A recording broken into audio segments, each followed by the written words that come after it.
where the Kulu Deputy Commissioner Torul S. Ravish has spoken on the restoration work that is underway after the cloud burst and in the state that the national highway was the most damaged, but it has been restored for a single lane. She said that the Nirmand area faced the most loss. She has said that there is an update in the Bagipul that 2 people are missing, adding that the missing count has gone up to 11 and 1 body has been recovered so far. She said that there are 12 people in total, the Bagipul and the nearby areas. 20 bridges have flown away due to the triggering cloudburst. She stated that the Forest Department has done a temporary restoration work. Now let's in fact listen into what she has to say. हमारे कुल्लू जिला में जो मनाली में हमारा सबसे ज्यादा नुकसान जो एनएच को हुआ था वो सिंगल लेन के लिए रिस्टोर कर दिया गया है, बिंदु ढाक पे भी और रायसन छड़क पे भी। वो पॉइंट्स थोड़े वल्नरेबल रहेंगे क्योंकि थोड़ी सेटलिंग हम एक्सपेक्ट करते हैं, पर उस पर रेगुलर काम होता रहेगा। अभी के लिए वो वन वे ट्रैफिक के लिए खुल दिया गया है। साथ ही साथ सैंड्स में भी हमारी असेसमेंट का काम पूरा हो गया है और प्रॉपर्टी लॉस जो है उसका आकलन वगैरह कर लिया गया है। उसके बाद जो हमारा सबसे ज्यादा लॉस हुआ था वो निर्मंड एरिया में हुआ था। बागीपुल में एक अपडेट है कि 2 लोगों का सस्पेक्टेड था मिसिंग का, वो कंफर्म हो गया है कि 2 लोग हमारे ऊपर से मिसिंग हैं जो एडिशनली नहीं मिल रहे। एक ठियोग का एक बंदा था और एक रामपुर का। So our missing count has gone up to 11 और एक जो बॉडी रिकवर हुई है। 12 लोग हैं टोटल। इसके साथ साथ जो फाइनल आकलन है उसमें बागीपुल और उस एरिया में कोयल तक पूरे एरिया में 20 पुल बहे हैं, जिसमें से 4 पीडब्ल्यूडी के थे और बाकी सारे हमारे लोकल पुल से। वहाँ पे टेम्परेरी रेस्टोरेशन जो बागी पुल के पॉइंट की है वो फॉरेस्ट के द्वारा कर दी गई है और साथ ही साथ एक स्पैन भी लगा दिया गया है पीडब्ल्यूडी के द्वारा। और जो ब्रिज का काम है, बेली ब्रिजेस हमें मिल गए हैं 2 लोकेशंस पे। 2 लोकेशंस पे बेली ब्रिज लगाए जा रहे हैं और उसका काम शुरू हो गया। हफ्ते के एंड तक 2 बेली ब्रिजेस यहाँ लॉन्च हो जाएंगे। सामान साइट पे पहुंच गए हैं। Well, joining me on the broadcast is my colleague Kameshwar. Kameshwar, जिस तरीके से अभी कुल्लू के अंदर ये जो हादसा हुआ है, अभी restoration work is under way as we are given to understand, पर बागीपुल के एरिया और जितने भी नियर बाय हैं जहाँ पे अभी भी आर्मी और एनडीआरएफ की टीम लगी पड़ी है, क्या इसके अंदर रेस्क्यू ऑपरेशन पूरा ख़त्म हो गया है, सिर्फ और सिर्फ अब रिस्टोरेशन की बात चल रही है, या फिर अभी भी और लोग जो मिसिंग थे कि उनकी कहीं ना कहीं जांच होने की, उनको ढूंढने की प्रक्रिया में अभी अथॉरिटीज लगी पड़ी हैं? जाए अभी तक जो वो चौथे दिन यानी कि आज 5वां दिन है और 100 दिनों से जो रेस्क्यू कार्य है वो लगातार जारी है।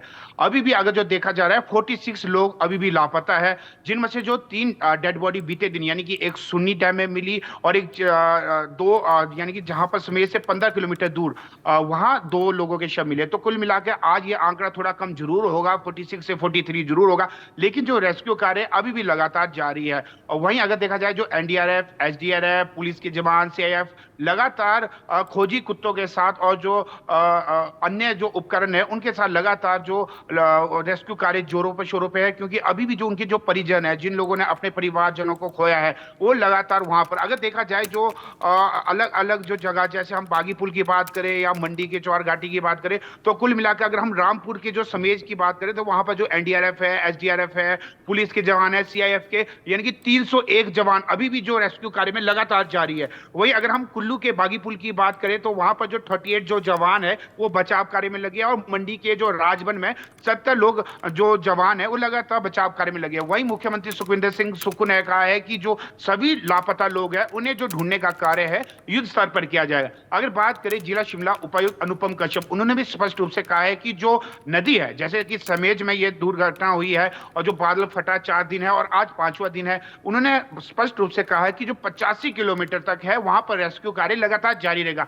फिलहाल कल 15 किलोमीटर दूर 2 व्यक्तियों के शव मिले हैं। अभी उनके डीएनए यानी कि समेज की यानी कि 20 परिवारों के डीएनए सैंपल लिए गए और फिलहाल डीएनए के बाद ही बताया जा सकता है कि जो ये शव है कहां के है, क्योंकि जो वो शव है वो अधिक पुराने नहीं है, लेकिन इसकी पुष्टि जो जिला शिमला उपायुक्त अनुपम कश्यप ने कर दी है। लेकिन जो रेस्क्यू का कार्य है वो लगातार जारी है।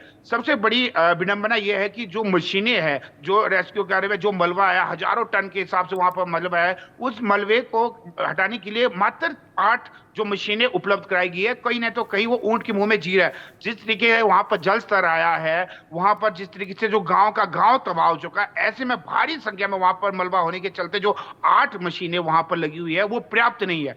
वहीं अगर हम बात करें जो स्थानीय लोग हैं, जिन लोगों ने अपने परिजनों ने अपने परिवारजनों को खोया है, उनकी भी यही मांग है कि वहां पर अधिक से अधिक मशीनें लाया जाए, खोजी कुत्ते अधिक लगाए जाए, और जो एनडीआरएफ एसडीआरएफ के जो जवान है, जिस तरीके से हम समेज की बात करें तो 301 है, तो उनका कहना है कि वहां भी जो जवानों की संख्या अधिक से अधिक बढ़ाई जाए, क्योंकि जिस तरीके से तो देखा जा रहा है बीते दिन जो 2 शव मिले समेज से 15 किलोमीटर दूर, और उनकी अगर हम बात करते तो कहीं ना तो कहीं वो मलबे के साथ, यानी कि जो घर का मलबा था उन्हीं के बीच उनका शव मिला। आप अंदाजा लगा सकते हैं कि जो घर है वो पूरी तरह से मलबे के साथ नदी में बहा है, तो इस तरीके से अंदाजा लगाया सकता है कि मलबा वहां पर भारी मात्रा में है, जो कि डक्रोल्ड नामक स्थान है, जो कि समेत से 15 किलोमीटर दूर है। तो कुल मिलाकर अभी भी लगातार जो सुन्नी डैम की भी बात करें तो वहां पर भारी मात्रा में जो लकड़ी, इमारती लकड़ी समेत अनेक कूड़ा करकट समेत अनेक चीजें आई। ऐसे में वहां भी जो एनडीआरएफ एसडीआरएफ के जवान है या पुलिस के जवान है, उन्हें भी ढूंढने में कहीं ना तो कई परेशानियों का सामना करना पड़ा। ऐसे में स्थानीय लोगों की